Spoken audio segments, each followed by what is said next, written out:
Hello, this is Joe Standard. This is Module 9 case study for AEP 959. So first off, let's start a little bit talking about the facts. So we have an administrator. Her name is Kim. She's been an assistant principal for 5 years at Triscuit Middle School. The school is a 7th and 8th grade building. It has 650 students, 80 teachers and staff, part of the Rockford City School District on the outer ring of a metro area. The school is urban. 80% of the students are African American, 17% are white, 3% are other. Majority of the staff are Caucasian. 65% of the students receive free or reduced lunch and breakfast. Classes consist of a mix of inclusion students, regular education students, and multiple disability population. School lacks parental involvement. 25% of parents attend conferences and open house events.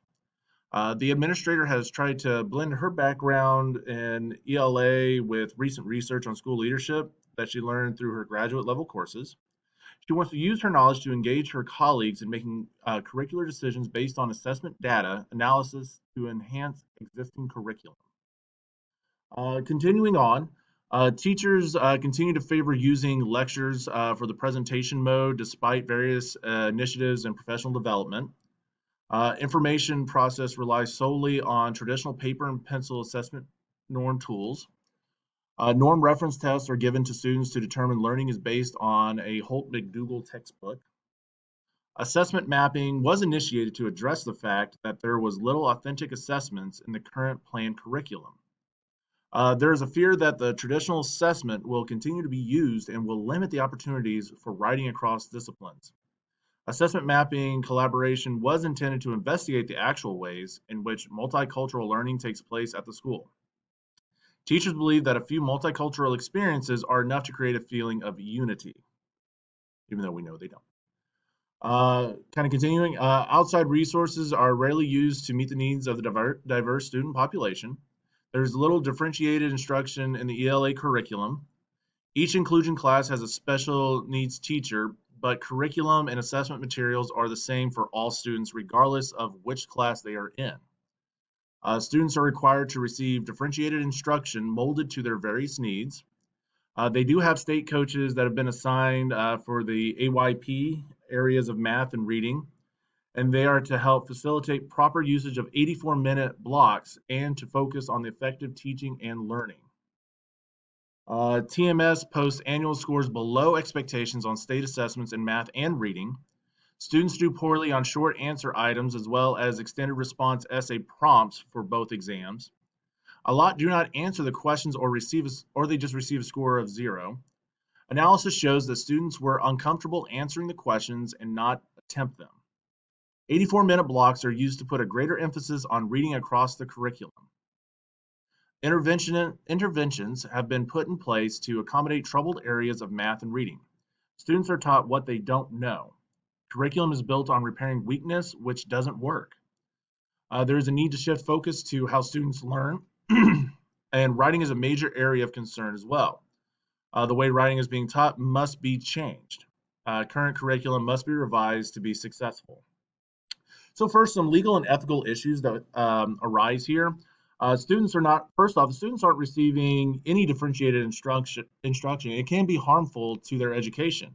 Without the ability to hit students on where they're at and to kind of teach them the skills that they need, it doesn't set it up very well for them to be successful. They're just all expected to hit the same thing. But we know within a classroom, the expectations for each student on how they perform is different. If I have a top tier student, I might, put in more thought provoking questions or more material for them to go through.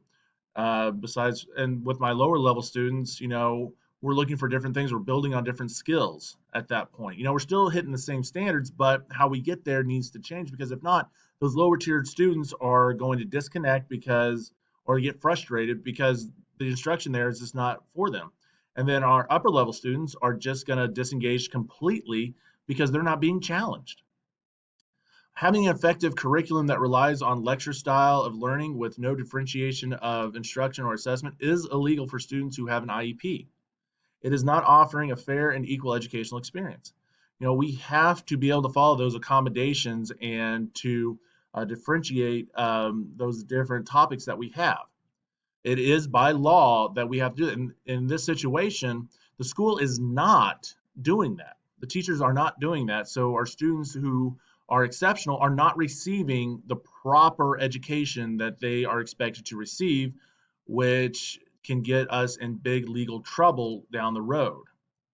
The only breach of contract here is the social contract of what is best for students. It seems like the teachers here are just not thinking what's best for students. They're more aligned with, what's easier. Well, and that even can be kind of construed as well because maybe we need to diagnose the problem a little bit more about why do they continue doing this? What is the setup? Okay, but we're not fulfilling our obligation to ensure that students are receiving the best quality education. So, what exactly is happening here? Well, more specifically, it's the curriculum and instruction is not effective and is hurting the school and the students. Okay.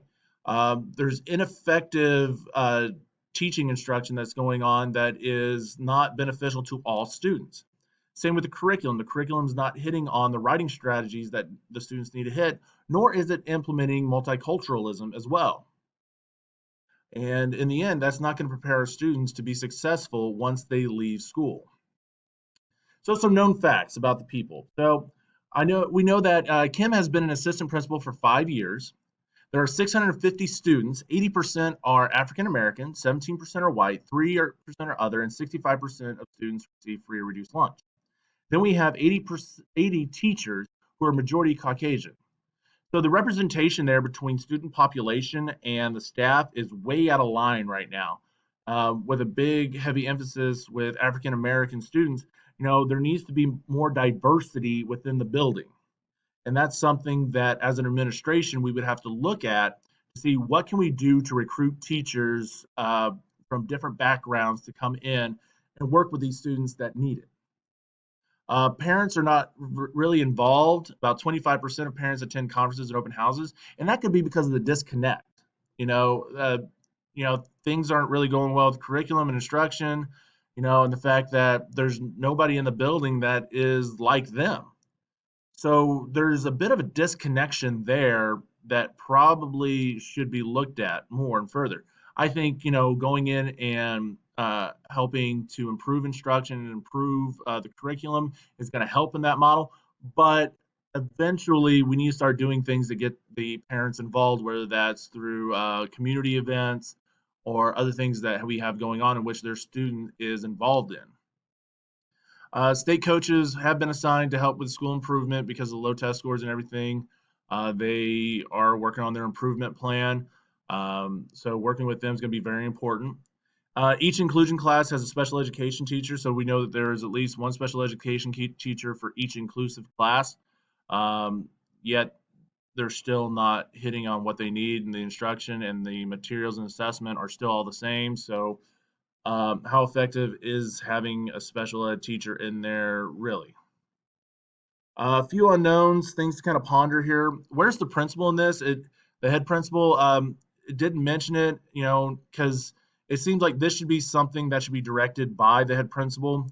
I know that the assistant principal, working with instruction is part of her responsibility, but it seems that there's no direction for her and she's kind of coming and doing it on her own. So it's kind of like, why is it all on her?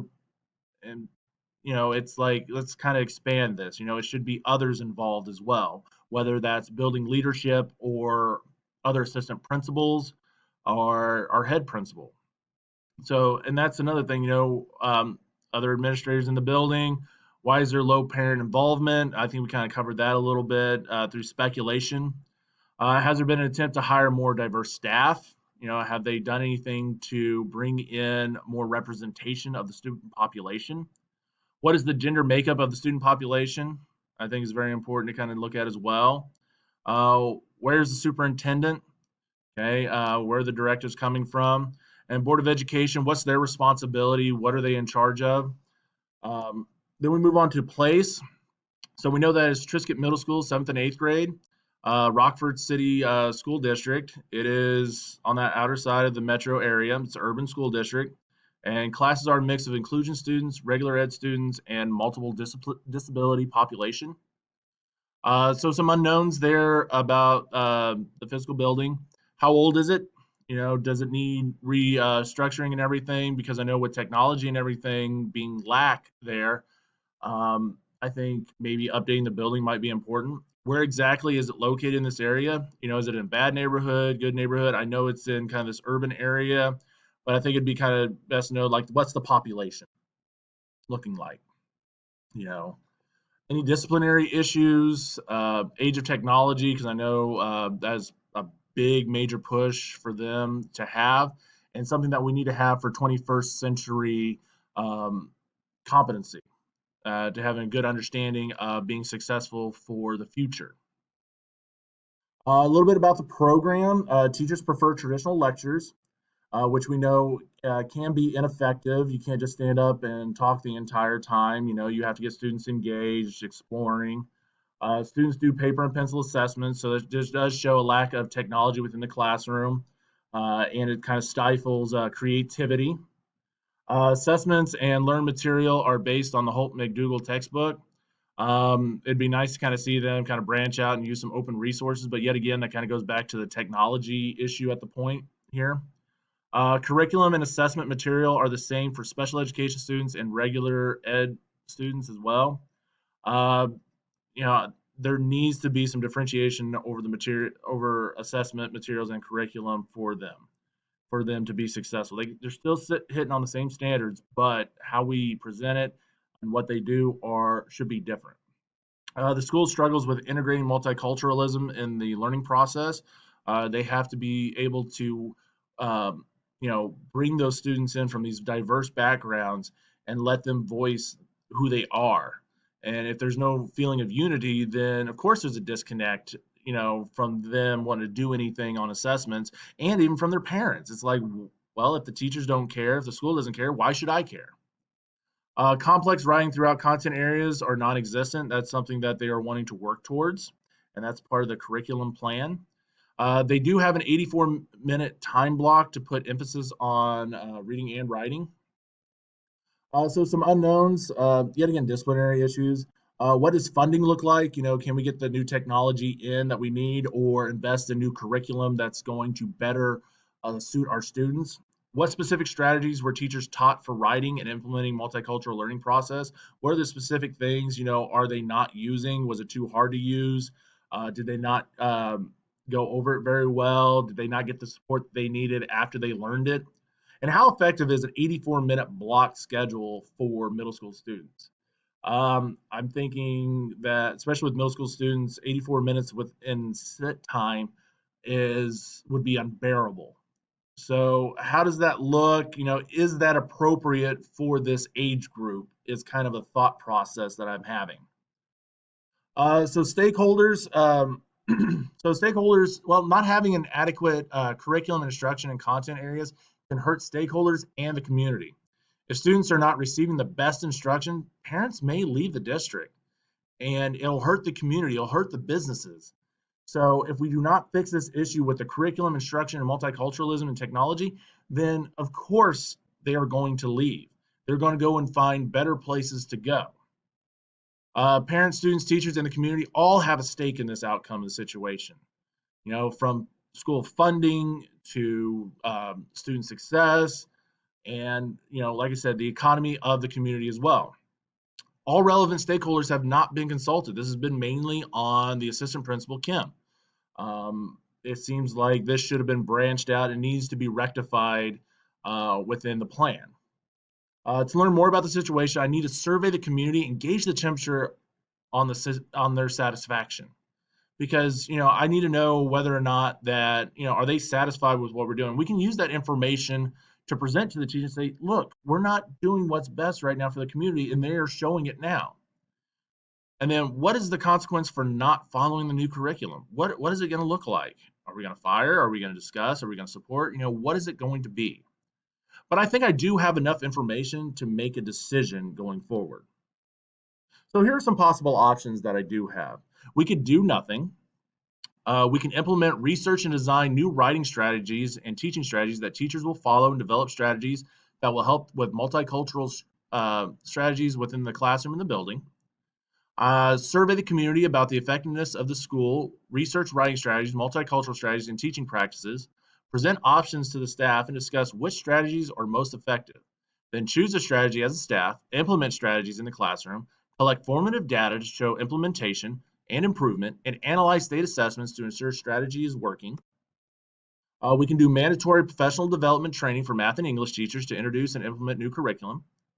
Or we can meet with principal and superintendent, discuss the curriculum issues, and develop new strategies and implementation that are effective for teachers. We can survey the parents and the community to understand how they perceive how effective we are. We need to advocate for more technology in the classroom, then present new strategies at the beginning of the year during professional development, allow teachers and staff to collaborate and discuss strategies, and pick which one would be effective. Then implement strategies in the classroom using formative data to check for implementation and state assessment data to see how it improves. So here are some pros to each one of the options that we have. Well, if you do nothing, well, things stay the same. Nothing changes. Everybody, all the teachers are happy, right? We can implement on the implementation of research and designing new writing strategies, teaching strategies that teachers will follow and develop strategies that will help with multicultural strategies in the classroom and building.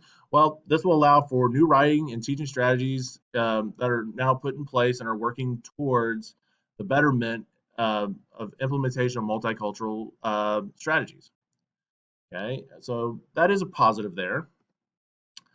We can survey the community about the effectiveness of the school research writing strategies, multicultural strategies, and teaching practices. Present options to the staff and discuss which strategies are most effective. We would choose a strategy as a staff, implement strategies in the classroom, collect formative data to show implementation and improvement, and analyze state assessments to ensure strategy is working. This will allow for community input, which is always important to kind of have that whole school system coming together for student success. The staff will then have ownership of the strategies, so in that way they take some pride in doing it, and there's going to be some fidelity to it. There's checks and balances there to make sure that we are following through with our strategies, and it is data driven. We can do mandatory professional development training for math and English teachers to introduce and implement new curriculum. Well, this gives time to teachers to work on implementation, pure and simple. For the next one, meet with principal and superintendent to discuss the curriculum issues and develop new strategies and implementation that are effective for teachers. Discuss ideas with school board, survey parents and community to understand how they perceive how effective we are, advocate for more technology in the classroom, present new strategies at the beginning of the year during professional development, allow teachers and staff to collaborate and discuss strategies and pick which one would be effective, implement strategies in the classroom, and use formative data to check for implementation state assessment data to see how it improves. Well, this allows us for more collaborative usage with principal and superintendent, so it's bringing in more administrative help. Teachers will still have ownership of the strategies. Students' writing and feeling of being represented are going to improve. It does have the checks and balances, and it does get the community involved. And also, it does help with bringing in that technology to help support students. If we did nothing, some cons for it, well, students continue to struggle with their writing. Students are not receiving the best instruction or assessments. Teachers do not grow. Students and community will continue to feel like the school is not looking out for them.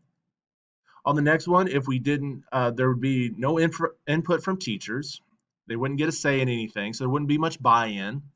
There would be no collaboration with other administrators, so we're not bringing in other minds to come in and help us, getting professionals and everything. And there will be no accountability or mode of showing effectiveness. And we have to be able to show this. For the next one, well, the one on, doing the research strategy, multicultural strategy, teaching strategies, it only allows for one leader's input.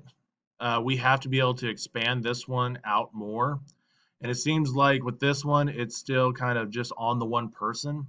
So we really shouldn't allow for that to happen.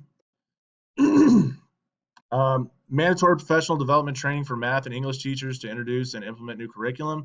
Well, there's no accountability, no collaboration. It's too narrow. It needs to broaden out. We need to hit other content areas and other areas of focus, because if we don't, then we're not getting that structure to help out. And there's no community engagement. There's no buy-in from this to get that support from the community to be successful. So here's cons for meeting with the principal and superintendent, discussing curriculum issues and develop new strategies and implementation that are effective for teachers, discuss ideas with school boards, survey parents and community to understand how they perceive how effective we are, advocate for more technology in the classroom, present new strategies at the beginning of the year during professional development, allow teachers and staff to collaborate and discuss strategies and pick which one would be effective, implement strategies in the classroom and use formative data to check for implementation and state assessment data to see how it improves. Some cons here is, do we have the funding for the technology, new curriculum, bringing in professionals? And are the teachers going to be receptive to this change?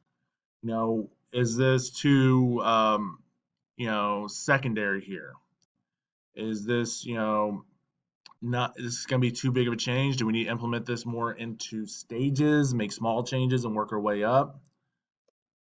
So the best option that I feel is meeting with the principal and superintendent to discuss the curriculum issue and develop new strategies and implementation that are effective for teachers, um, and survey parents and community to understand how they perceive how effective we are. Advocate for more technology in the classroom, present new strategies at the beginning of the year during professional development, allow teachers and staff to collaborate and discuss strategies and pick which one would be effective. Implement strategies in the classroom and use formative data to check for implementation, state assessment data to see how it improved.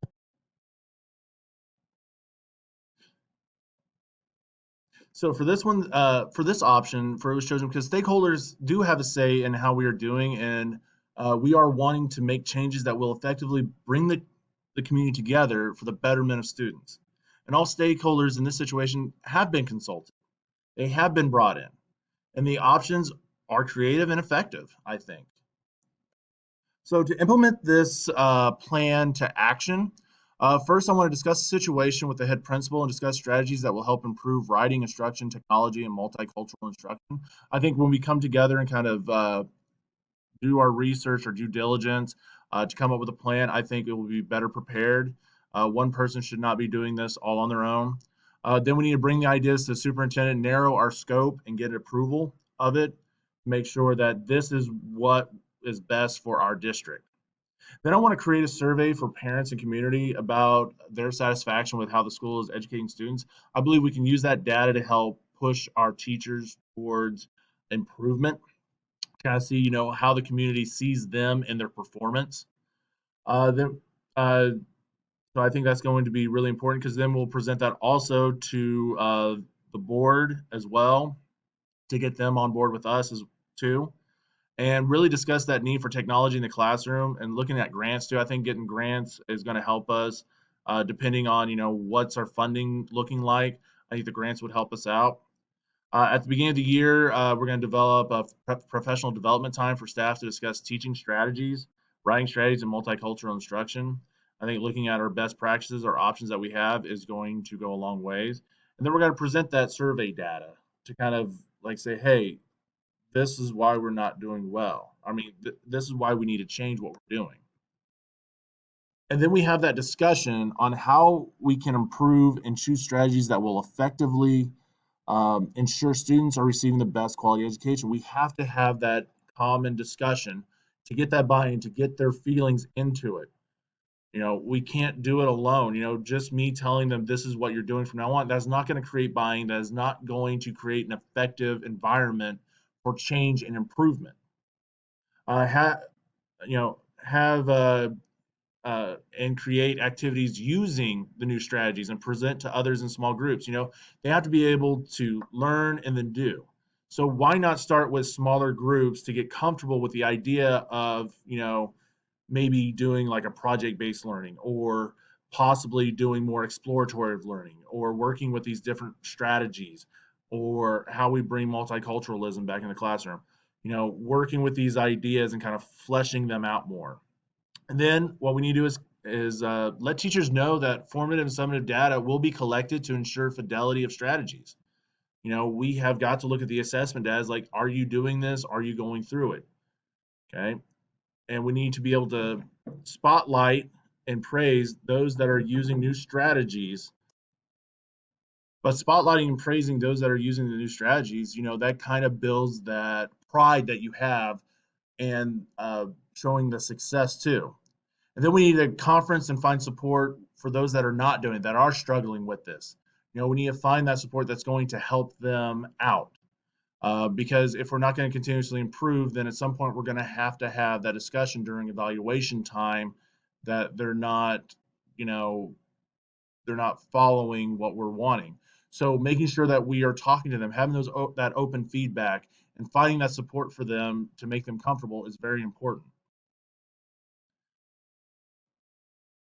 Uh, Other things that we need to do to implement this, we need to do walkthrough of classes often to ensure that instruction is improving and that other strategies are being implemented.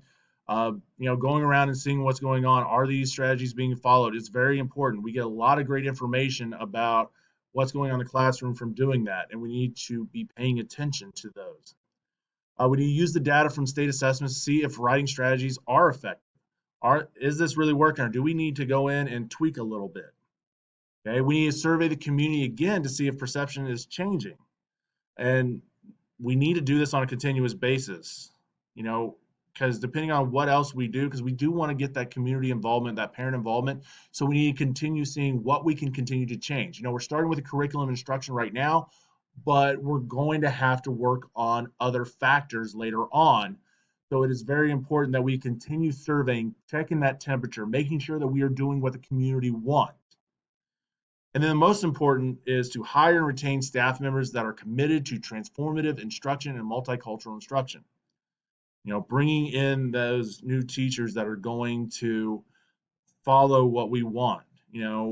Be creative, go out there, try new things. That's what we want to have. We're trying to kind of change the culture here, but we want to make sure that we're bringing in staff members that are going to continue that and maybe bring more around them. So in standard component one, candidates understand the importance of and how to evaluate, develop, and implement high quality and equitable academic and non-academic instructional practices, resources, technologies, and services that support equity, digital literacy, and the school academic and non-academic systems. Well, I looked at the situation and I brought in other members of the education process.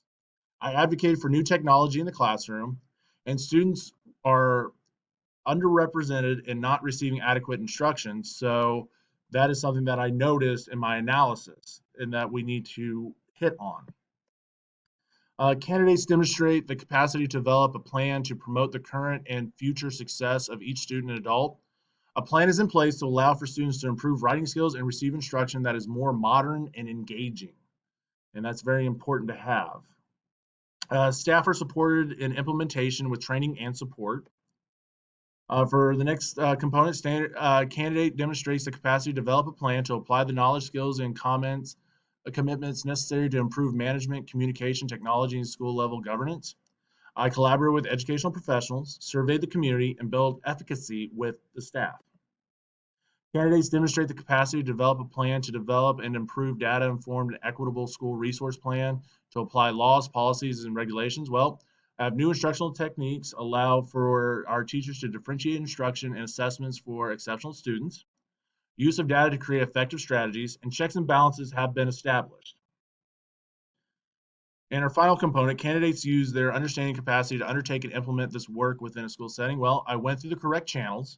I created teacher buy-in and teamwork, and I highlighted success and support of those who struggle.